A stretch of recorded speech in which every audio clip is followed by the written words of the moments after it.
चेंबूरमधील वाशीनाका परिसरामधील Maroli church हा एक area आहे. त्या मारोली चर्चमध्ये शाळा आहे. ती शाळा गेले 2 महिने झालं बंद आहे. त्या लहान मुलांना शिकवायला कोणी शिक्षक येत नाही. तिथे कोण शाळा चालू करत नाही. तर तिथल्या लहान मुलांनी रस्ता रोको आंदोलन केलेलं आहे. ती लहान मुलं तुम्ही बघू शकता.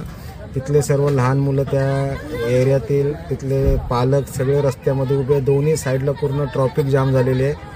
तर तिथले जे स्थानिक आमदार आहे, स्थानिक नगरसेवक आहेत, महानगरपालिकेवाले आहेत, त्यांना माझी विनंती आहे की लवकरात लवकर या मुलांचं म्हणणं काय आहे ते तुम्ही बघावं आणि ती शाळा लवकरात लवकर चालू करावी. कारण दोन्ही साईडून या लहान मुलांनी ट्रॅफिक जाम करून ठेवलेली आहे शाळा चालू नसल्यामुळे.